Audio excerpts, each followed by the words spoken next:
Alright, so unfortunately we still don't have the scrolling text across the screen like you're used to when we do these videos, kind of giving you feedback as to what it is I'm reviewing. But I do want to show you kind of the process in which that we went when I first started getting into firearms and getting into how I was going to carry it and what felt comfortable for me. Alright, so the Beretta PX4 Storm Compact, super easy to rack, even from the front slide. Not difficult, very easy to use, with the decocker, and it's a great first gun. It really is. I mean, it's super easy to clean with the way you can just push the buttons down here, and it comes apart for cleaning. Well, normally, there we go. There you go, and it's all apart. You can put it back together, and it's back together. So yeah, I couldn't really go wrong. Well, the problem with this is you grow into your comfort levels as to what you like, what you need, what you should have, what you shouldn't have, what you should have looked for and didn't know about.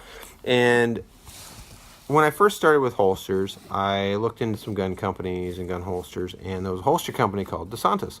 Well, DeSantis has been around for a long time. They actually were the first contracted, that I've been told, for the FBI to do their kind of concealed carry holsters. Well, I looked into something for a really neat concealment that could be very universal, and I found this.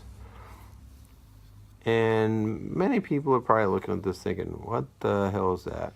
Now, it's pretty interesting. It's actually called the 005ZZ, or the in-waistband invisible agent is actually its designation through DeSantis.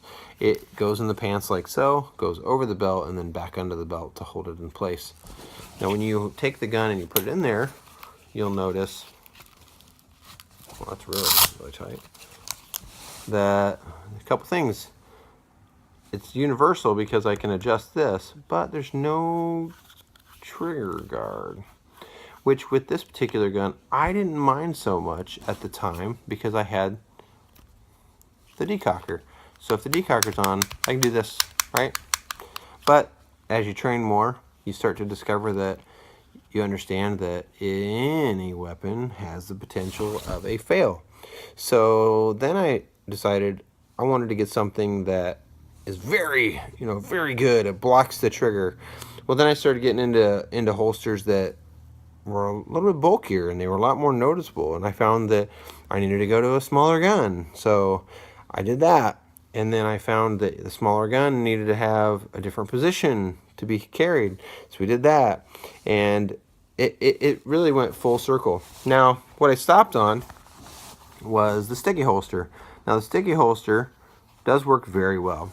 The argument here is, how is it different than Mexican carry? And I don't mean any offense by that. That's actually how you hear it in the firearms industry, so I'm going to call it that too. But they do wear. This is 2 months into wearing this, and for 20 bucks, what can I expect? It is fantastic. I will say that it holds in place great. I can draw great, and I'll probably be replacing this with multiple ones just like it in the future. But how is this different? The difference really is the trigger is blocked. So if it's in there, the trigger's blocked. Now, I've had people say, well, you could push on that and pull the trigger. I would challenge that. If you have a 1 pound or 2 pound trigger pull, maybe you could do that. But if it's seated in there well, I've tried to pull that, and unless I'm piercing the holster, I can't even come close to getting enough push on that. So this still fits the bill for me in comfortable concealed carry. Go check them out. They also do make a Kydex insert for those whiny pantses out there that want to say that this is not going to hold up well enough to keep it off the trigger guard. Thanks, guys.